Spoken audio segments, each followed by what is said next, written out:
Tonight we're making spicy shrimp and sausage over creamy polenta. We're going to go ahead and start with the polenta. You're going to need 2 cups of milk, a half a cup of quick cooking polenta, the kernels off of 1 ear of corn. If fresh corn is not available, you can substitute with frozen corn. When the polenta is fully cooked, we're going to finish it with a cup of Parmesan cheese and some fresh chives and parsley to garnish.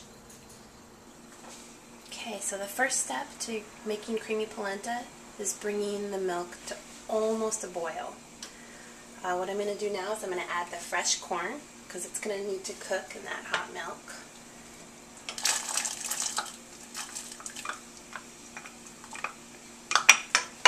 Now we go ahead and add the polenta, and we want to keep stirring it the whole time we add. Just keep it from getting lumpy.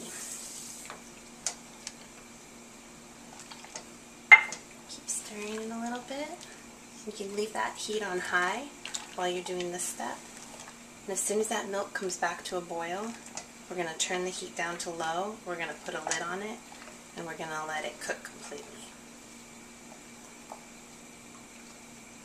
We'll be back as soon as we get to that next step. Alright, so while my polenta is cooking, I'm not going to waste my time. We're going to go ahead and start prepping all the rest of the ingredients we're going to need.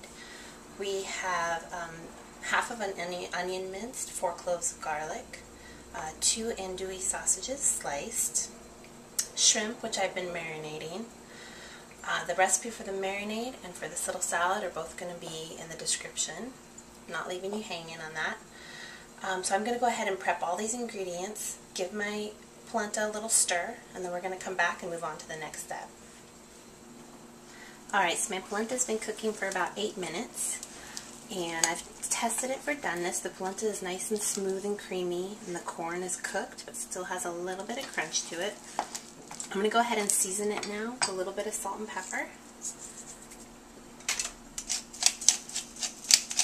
And I'm going to go ahead and add our cheese,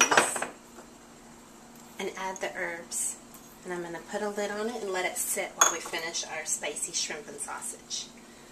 After it's been sitting, you can absolutely adjust the consistency. If you decide it's too thick, you can add a little bit more milk or water. If you decide it's too thin, you can actually cook it a little bit longer. That part is totally up to you. I like my polenta a little bit loosey-goosey, more like a sauce.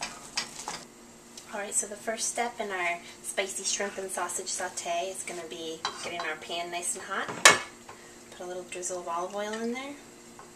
You don't need too much fat because there's a little bit of fat that's going to come out of this sausage. This sausage is already fully cooked, but in this dish, texture is everything. So you want to throw these in a pan and get a nice little crisp on all the edges. We're going to let this sausage brown on all sides to get a nice little crunch. And then we'll be back in just a minute to move on to the next step. Okay, so our sausage has been cooking over high heat for about 5 or 6 minutes. And as you can see now, it's all golden and has all these delicious crunchy edges. We have kind of a ridiculous amount of sausage here because my husband has a humongous appetite. You can probably get away with doing about half as much of this.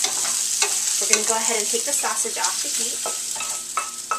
We're going to leave all this delicious sausage juiciness down on the bottom of our pan because that's where all of our flavor is going to come from for our sauce. So we're going to put our heat on medium-high.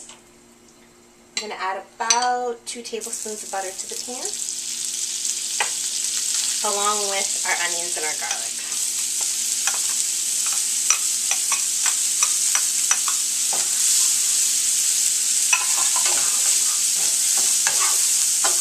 Get a quick saute on that.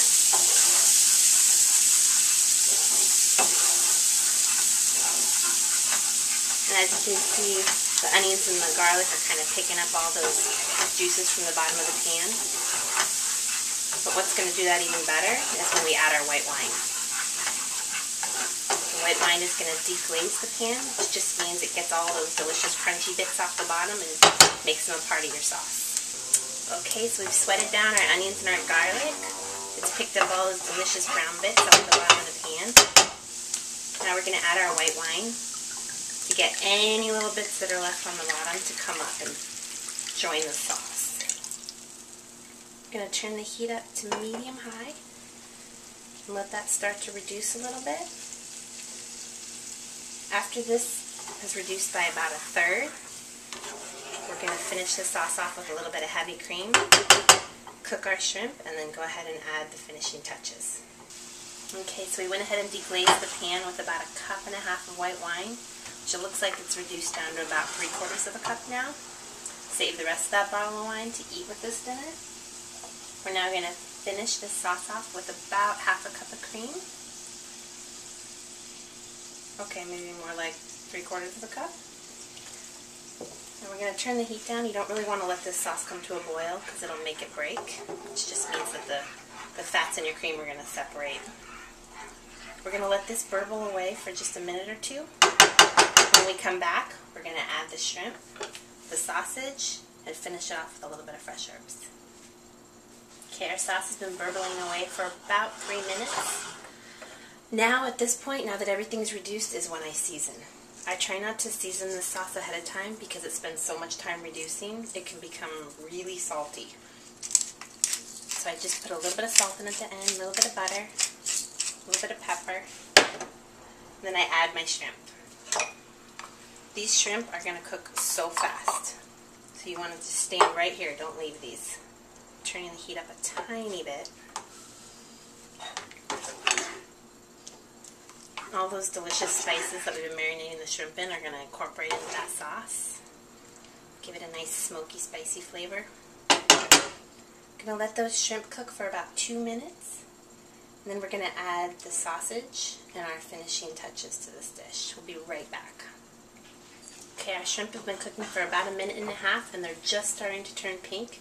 They still have a little time to go. That's why I'm going to go ahead and add the sausage back. You don't want to let these shrimp go for longer than 3 or 4 minutes because they will overcook. We're going to stir all these together. We're going to let this cook for maybe 30 more seconds. And we're going to finish it with fresh chopped parsley and chives. And then we're going to go ahead and get our polenta all ready and start plating. Alright, this is the finished dish. It's spicy shrimp and sausage over creamy polenta with a fresh grape tomato salad. This is basically a very dressed up version of shrimp and grits. I hope you like it. If you would like these recipes, please go ahead to my website at gourmetgrub.net. Thanks so much for watching.